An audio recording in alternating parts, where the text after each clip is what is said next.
আজকের আলোচনার বিষয় হচ্ছে আমার রাসূল পাক সাল্লাল্লাহু তাআলা আলাইহি ওয়াসাল্লামের উফাত শরীফ সম্পর্কে।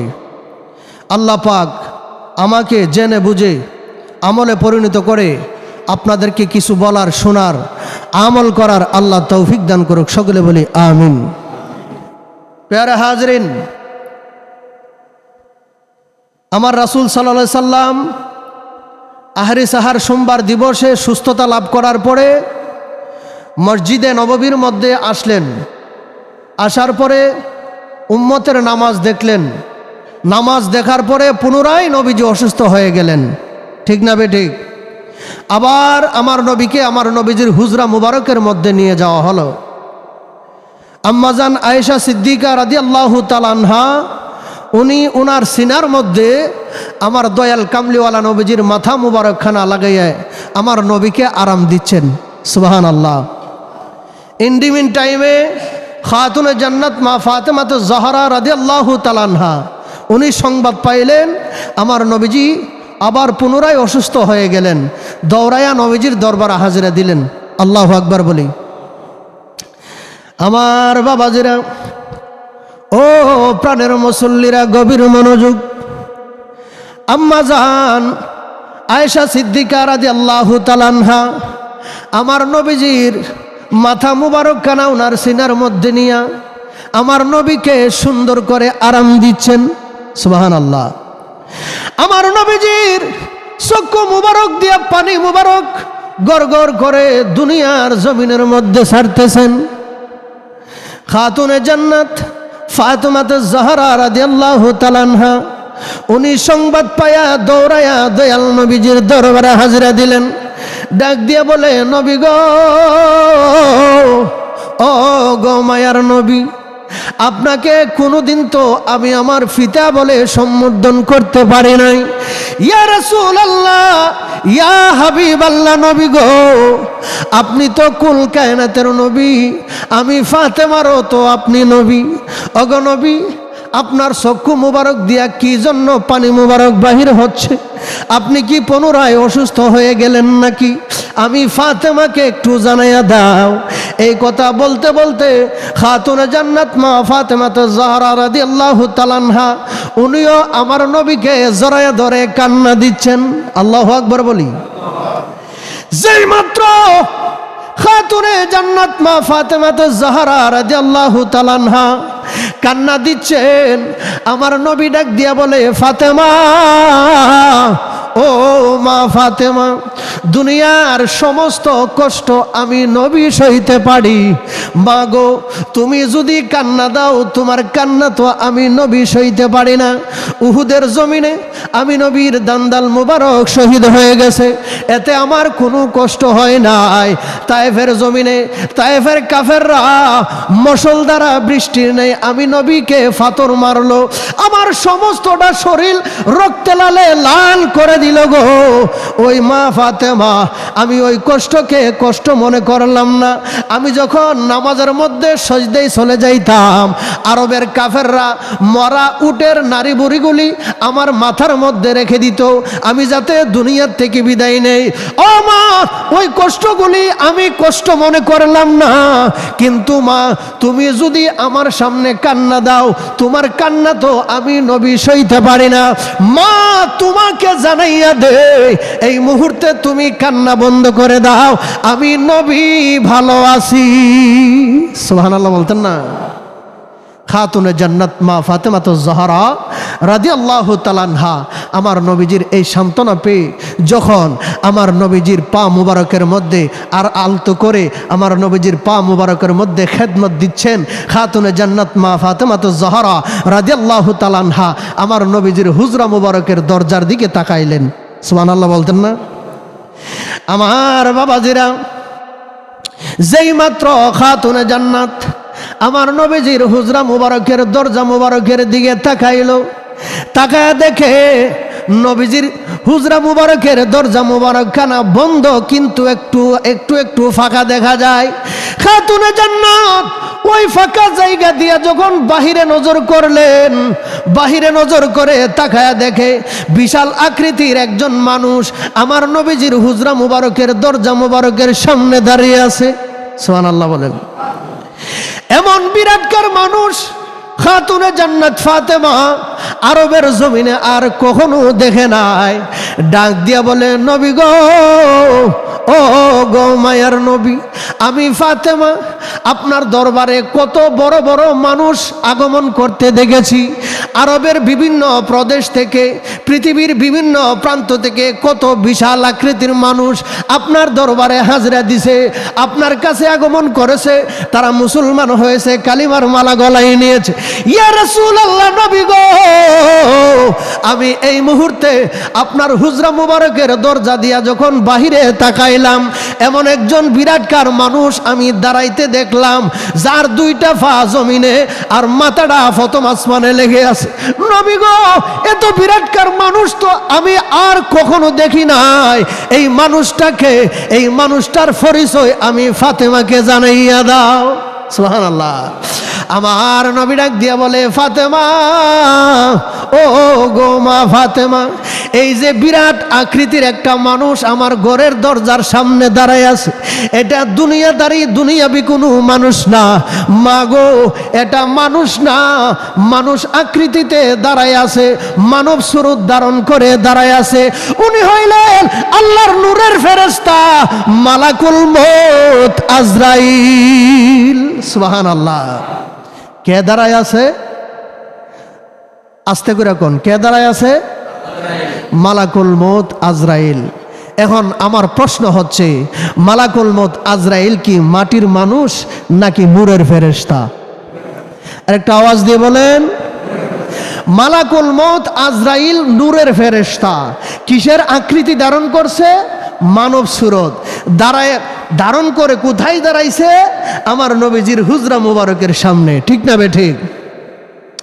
এখন বাবাজিরা, আজরাইল আলাইহিস সালাম যদি নূরের ফেরেশতা হইয়া মানব সুরত ধরতে পারে, আমার নবীজি নূরের হইয়া মানব সুরতে দুনিয়াতে আসতে পারে কি পারে না? আরেকটা আওয়াজ দিয়ে বলেন, পারে কি পারে না? এই ক্ষমতা কে দিয়েছে? সূরা মারইয়াম এর প্রথমে আছে কাফ হা ইয়া আইন সয়েদ, আছে না নাই? সূরা মারইয়ামের শুরুতে 5টা হরফ রয়েছে, কাফ হা ইয়া আইন সয়েদ। এই 5টা হরফের ব্যাখ্যা বিশ্লেষণ খুললে দেখা যায় আমার নবীজির সুরত মুবারক আল্লাহ পাক 3খানা দান করেছেন। কয়খানা? 3খানা সুরত আল্লাহ পাক আমার নবীকে দান করেছেন। সুবহানাল্লাহ বলি। একখানা সুরতের নাম হচ্ছে সূরাতুল হাক্কি, হকের সুরত, আল্লাহর সুরত। সুবহানাল্লাহ বলি। আল্লাহর সুরত যে আমার নবীকে আল্লাহ দান করেছেন, তখন কি নবীকে আল্লাহ বলা যাবে? আরেকটা আওয়াজ দিয়ে কোন। সূরাতুল হাক্কি মানে হকের সুরত। হককে একমাত্র আমার আল্লাহ, আল্লাহর সুরত আমার নবীকে দান করেছেন। আরেকটা হইল সূরাতুল মালাইকি, ফেরেশতার সুরত। আমার নবীকে যে আল্লাহ ফেরেশতার সুরত দিয়েছেন, এখন নবী কি ফেরেশতা বলা যাবে? আরেকটা আওয়াজ দিয়ে কোন না। আমার নবীকে কখনো ফেরেশতা বলা যাবে না। আরেকটা হচ্ছেন সূরাতুল বাশারি, মানব সুরত। আমার নবীকে যে আল্লাহ মানব সুরত দিয়েছেন, এখন আমার নবীকে আমার মতন আপনার মতন সাধারণ মানুষ বলা যাবে? আরেকটা আওয়াজ দিয়ে কোন, বলা যাবে না। প্যারা হাজরিন, আজরাইল আলাইহিস সালাম যদি আমার নবীর দরবারে নূরের ফেরেশতা হয়া মানব সুরত ধারণ করে নবীজির ঘরের সামনে দাঁড়াইতে পারে, আমার আল্লাহ পাক আমার নবীকে নূরের নবী হিসাবে মানব সুরত দিতে পারে কি পারে না? আরেকটা আওয়াজ দিয়ে বলেন। এই পৃথিবীর সর্বস্তরের নাম হচ্ছে তাহাতা সারা, আর আকাশের সর্ব উচ্চর জায়গার নাম হচ্ছে লামাকান। তাহাতা সারা থেকে লামাকান পর্যন্ত আল্লাহ পাক অসংখ্য অগণিত আলম সৃষ্টি করছেন। আল্লাহু আকবার বলি। আল্লাহ পাক অসংখ্য অগণিত আলম সৃষ্টি করছেন। মুফাসসিরিন ইকরাম, মুহাদ্দিসিন ইকরাম বয়ান দেয় ৮০,০০০ আলম, ১৮,০০০ মাখলুকাত। ঠিক না বে ঠিক? মুহাদ্দিসিন ইকরাম বলেন কি, মুফাসসিরিন ইকরাম বলেন ৮০,০০০ আলম 18,000 মাখলুকাত, কিন্তু এর ব্যাখ্যা বিশ্লেষণে বলা যাচ্ছে আল্লাহ পাক অসংখ্য অগণিত আলম সৃষ্টি করছেন। যতটা আলম সৃষ্টি করছে আল্লাহ পাক ততটা আলমের মধ্যে তত প্রকার জাত সৃষ্টি করছেন। সুবহানাল্লাহ। আল্লাহ পাক তাহাতা সারা থেকে লামকান পর্যন্ত অসংখ্য অগণিত আলম সৃষ্টি করে অসংখ্য অগণিত জাত সৃষ্টি করছে। ওই প্রত্যেকটা জাতের প্রত্যেকটা সুরত ধারণ করার ক্ষমতা আল্লাহ পাক আমার নবীকে দান করেছেন। সুবহানাল্লাহ। আরেকটা আওয়াজ দিয়ে বলি না সুবহানাল্লাহ। আল্লাহ যদি আমার নবীকে এই সুরত ধরার ক্ষমতা দেয়, আমি গুসা করলে কোনো লাভ হবে? আমি অভিমান করলে কোনো প্রকার লাভ হবে? আমি যদি নবীকে বলি যে নবী আমার মতন মানুষ, এতে কি আমার লাভ হবে না ক্ষতি হবে? আরেকটা আওয়াজ দিয়ে বলেন, পরিপূর্ণ ইমানদার কি হতে পারবো না? প্যারা হাজরিন, মালাকুল মউত আজরাইল মানব সুরতে আমার নবীজির হুজরার মধ্যে দাঁড়াইয়া গেল দরজার সামনে। এবার ফাতেমা জিজ্ঞেস করলো, নবী গো, এই বিরাটকার মানুষটাকে? আমার নবী বলল, মালাকুল মউত আজরাইল। এবার বলুন তো, আজরাইল আলাইহিস সালামের কথা যখন ফাতেমা শুনলো, ফাতেমার কান্না বাড়লো না কমলো? একটা আওয়াজ দিয়ে এখন, আপনাদের মনে কষ্ট হইতাছে কথা বলতে মনে হয় নাকি? আজরাইল আলাইহিস সালামের কথা শোনার পরে কি খাতুনে জান্নাত মা ফাতেমাতুজ জহরা রাদিয়াল্লাহু তাআলা আনহা উনার কান্নাটা বাড়ছে না কমছে? এবার উনি বিনায়া বিনায়া কাঁদতেছেন। আমার নবী ডাক দিয়া বলে, আয়েশা, ও বিবি আয়েশা গো, এই মুহূর্তে তোমরা 9 জন মতান্তরে 11 জন বিবি সহ আমার মা ফাতেমাকে নিয়ে তোমরা অন্দর মহলে চলে যাও। কেননা মালাকুল মউত আজরাইল আমার ঘরের দরজার সামনে হাজির হয়ে গেছে। মালাকুল মউত আজরাইল হুজরার ভিতরে প্রবেশের জন্য অনুমতি চাইতেছে। ও মা ফাতেমা, তুমি যাও, তোমার আম্মু জননী সকলকে নিয়া তোমরা অন্দর মহলে সকলেই চলে যাও। কেননা এই মুহূর্তে অসংখ্য অগণিত সাহাবায়ে কেরাম আমার হুজরাতে প্রবেশ করবে। আল্লাহু আকবার বলেন। আমার নবী বললেন, আয়েশা, আমার মা ফাতেমাকে নিয়ে তোমরা 9 জন মতান্তরে 11 জন বিবি আমার নবীজির আছে, ঠিক না বে ঠিক?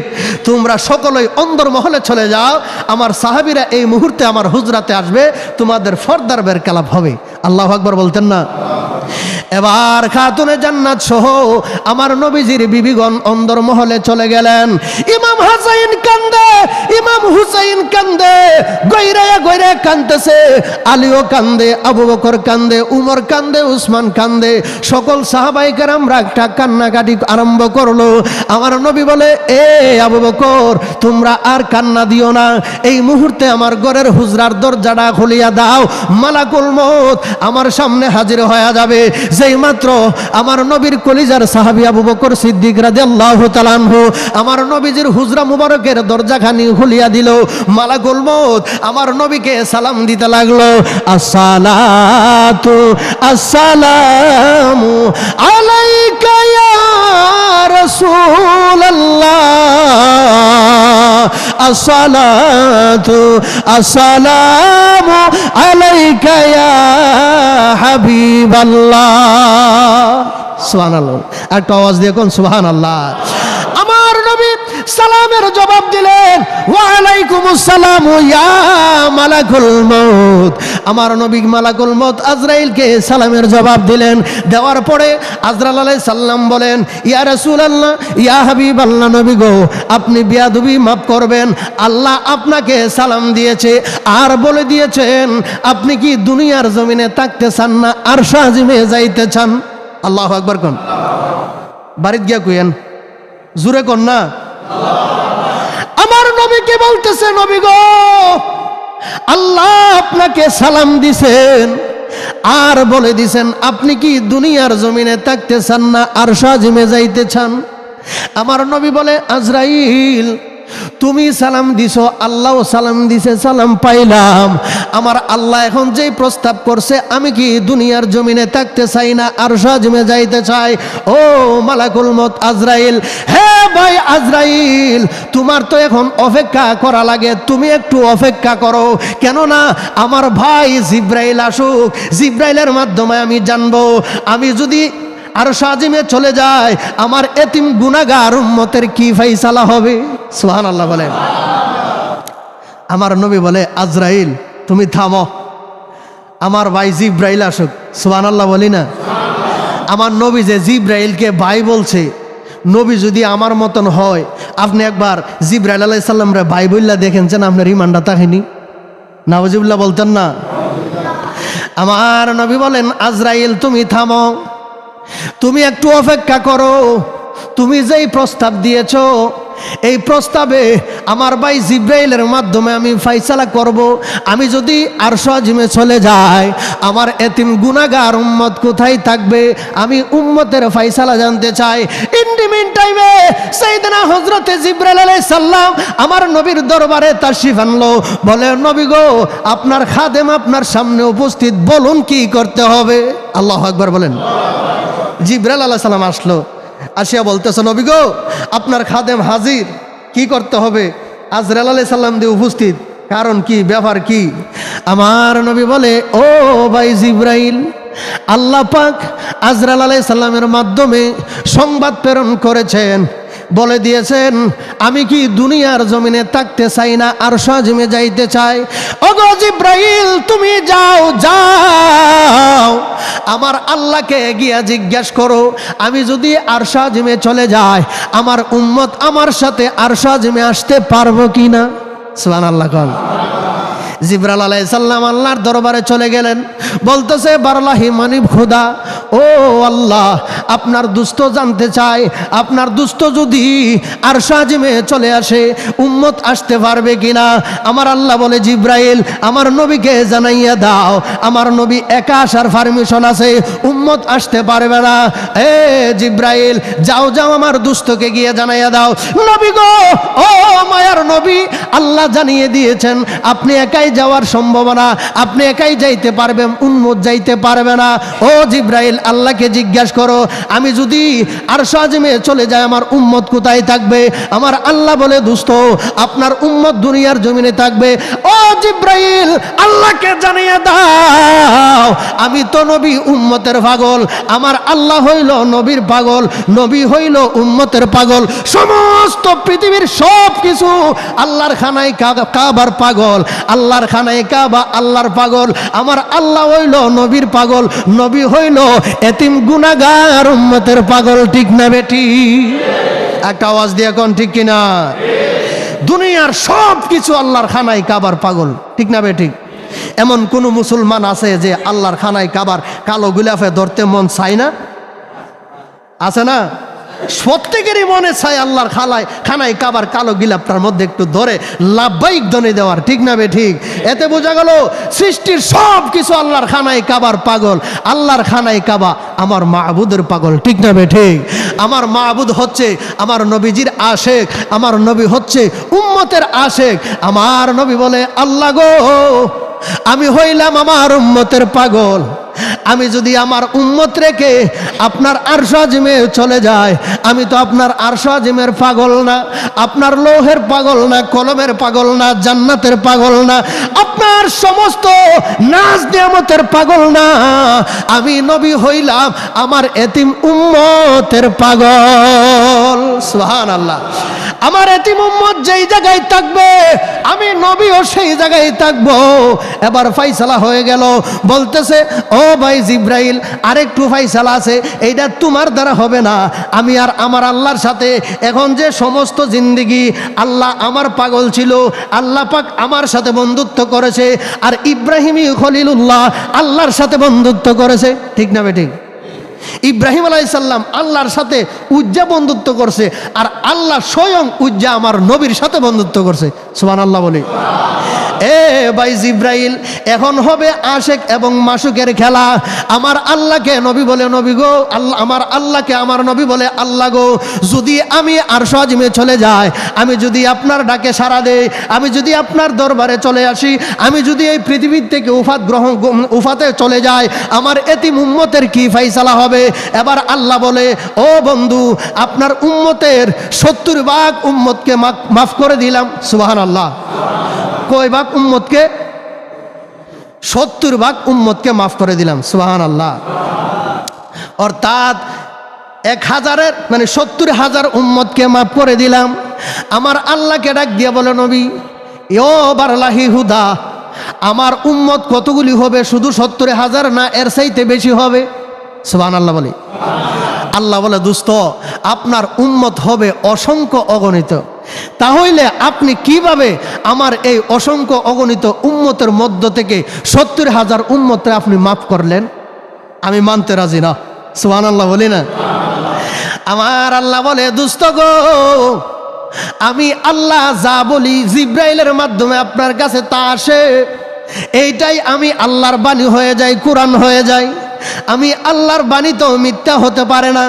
আমি আল্লাহ বলে দিয়েছি আপনার 70,000 উম্মতকে মাফ করে দিলাম, কিন্তু এখানে আমি যদি আরো আমার কথা পরিবর্তন করি তাহলে আমি আল্লাহ তো মিথ্যাবাদী হয়ে যাইব।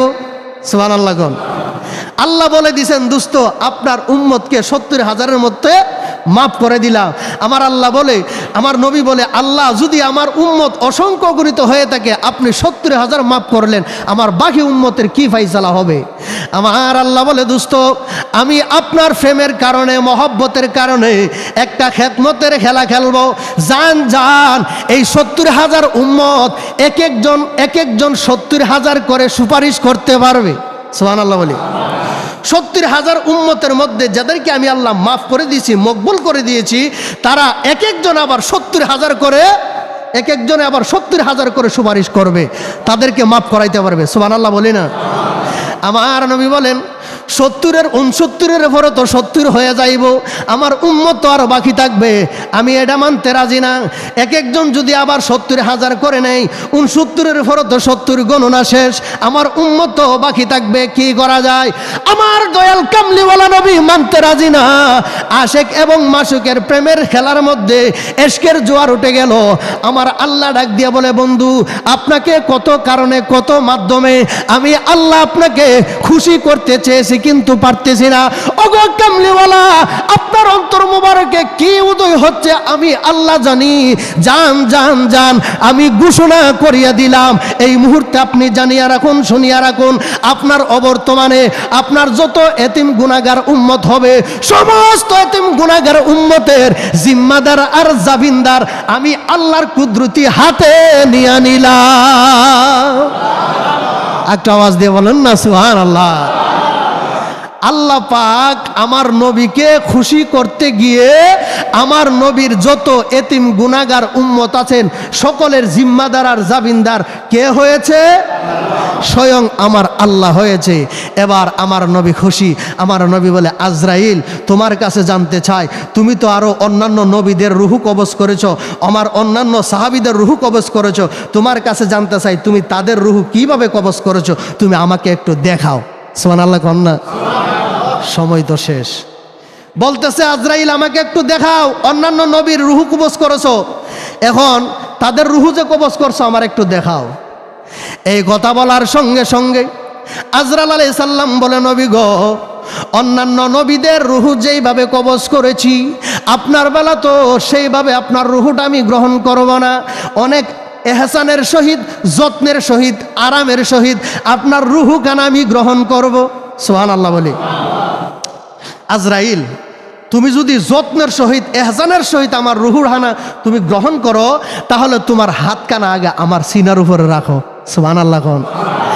যেই মাত্র আজরাইল আলাইহিস সালাম আমার নবীজির সিনা মুবারকের উপরে আজরাইল আলাইহিস সালামের হাত মুবারক কানা রাখলো, রাখার সঙ্গে সঙ্গে আমার নবী ডাক দিয়ে বলে, আজরাইল, ও ভাই আজরাইল, তুমি যেই মাত্র তোমার হাত কানা আমার সিনার মধ্যে রাখলা, রাখার সঙ্গে সঙ্গে মনে হয়েছে উহুদ পাহাড়টা ভেঙে আমার সিনার মধ্যে পড়ে গেছে। ও আজরাইল, এত আদরের সহিত, এহসানের সহিত যদি এমন কষ্ট আমি নবী অনুভব করতে হয়, তোমাকে জানাইয়া দেই, আমার অসংখ্য গণিত এতিম গুনাহগার উম্মত হবে, তাদের রূহ তো তুমি গ্রহণ করবা, তুমি কবজ করবা, তোমাকে জানাইয়া দেই। এই আজরাইল, জানিয়ে রাখো, শুনিয়ে রাখো, আজ থেকে আমার যত এতিম গুনাহগার উম্মতের রূহ তুমি কবজ করবা, সমস্ত রূহ গ্রহণ করার, কবজ করার কষ্টটা আমি নবীকে দিয়া আমার রূহ কানা তুমি নিয়ে যাও, কিন্তু শর্ত হচ্ছে আমার উম্মতকে রূহ নেওয়ার সময় তুমি কষ্ট দিতে পারবে না। আরেকটা আওয়াজ দিয়ে বলেন সুবহানাল্লাহ। আল্লাহ পাক আমাদের সকলকে কবুল করুক বলে আমিন। ঈমান আমল আকীদার উপর অটুট রেখে ইসলামী জিন্দেগি গঠন করার আল্লাহ তৌফিক দান করুক, সকলে বলে আমিন। অনেক লম্বা পরিসরে আলোচনা। আল্লাহ পাক আমার নবীর রূহ মুবারকানা যখন আজরাইল আলাইহিস সালামের মাধ্যমে নিয়ে গেলেন, নেওয়া যাওয়ার পরে প্রথম আসমান, দ্বিতীয় আসমান, তৃতীয় আসমান, চতুর্থ, সপ্তম, যখন সিদরাতুল মুনতাহায় চলে গেলেন, বলতেছেন আল্লাহ এই পবিত্র নূর মুবারক যদি আমার কাছে আর কিছু সময়ের জন্য থাকে, আমি আজরাইল এই রূহ মুবারকের তাজাল্লিতে জ্বলে পড়ে সারখার হয়ে যাব। আমি এর থেকে পরিত্রাণ পাওয়ার পথ আমাকে বাতলিয়ে দেন, আমাকে বলে দেন আমি কোথায় এই রূহখানা রাখলে শান্তি পাবো, আরাম পাবো, মুক্তি পাবো। আমার আল্লাহ বলেন জি আজরাইল, আমার নবীজির এই ফুতু পবিত্র নূর মুবারক দ্বিতীয়বারের মতো রাখার জন্য আমি আল্লাহ কোনো বাস্ক তৈরি করি নাই। এই নূর মুবারক রাখার জন্য দ্বিতীয়বারের মতন আমার সৃষ্টি জগতের মধ্যে কোনো প্রকার জায়গা, কোনো বাস্ক আমি আল্লাহ সৃষ্টি করি নাই, তৈরি করি নাই। যাও যাও, তুমি যদি মুক্তি পাইতে চাও আর দেরি করিও না। এই মুহূর্তে যেই জায়গায় রূহ ছিল আমার নবীজির বডি মুবারক ছাড়া দ্বিতীয়বারের মতন কোনো জায়গা আমি আল্লাহ সৃষ্টি করি নাই। আমার নবীজির রূহখানা আমার নবীজির বডি মুবারকের মধ্যে রেখে আসো। সুবহানাল্লাহ। আরেকটা আওয়াজ দিয়ে বলে না সুবহানাল্লাহ। এখন বলুন তো আমার নবী জেতা না মরা? আরেকটা আওয়াজ দেখুন না, হায়াতুন নবী না মুর্দা নবী? আমার নবীজি জিন্দা নবী। আমার নবীজি কতক্ষণ পর্যন্ত জিন্দা নবী? আল্লাহ পাক যখন মিজানের পাল্লায় সাজাইবে, আমার নবীকে যখন সুপারিশ করার সেই সুযোগ দিবে, তখনও আমার নবী জিন্দা নবী। সুবহানাল্লাহ বলি। এক এক নবী আসার পরে তাদের ধর্ম শেষ, এক এক নবী দুনিয়ার থেকে বিদায় নেওয়ার পরে তাদের ধর্ম শেষ, আরেক নতুন নবী আসছে নতুন ধর্ম নিয়ে, ঠিক না বে ঠিক? আমার নবী যদি পৃথিবীর থেকে ময়রা ফচ্চা গইল্লা বিদায় নিয়ে যাইতো, তাহলে কি ইসলাম ধর্ম থাকতো? আরেকটা আওয়াজ দিয়ে কোন, ইসলাম ধর্ম কতক্ষণ পর্যন্ত থাকবে? যখন ইসরাফিল আলাইহিস সালাম সিংহার মধ্যে ফুৎকার দিবে, ততক্ষণ পর্যন্ত আমার নবীর ধর্ম থাকবে, ততক্ষণ পর্যন্ত আমার নবী হায়াতুন নবী, ঠিক না বে ঠিক? যতদিন পর্যন্ত নবীর ধর্ম চলবে, আল্লাহর কোরআনের আইন থাকবে, ততক্ষণ পর্যন্ত আমার নবী জিন্দা নবী। সুবহানাল্লাহ। আল্লাহ পাক আমাদেরকে বুঝার তৌফিক দান করুক, সকলে বলে আমিন।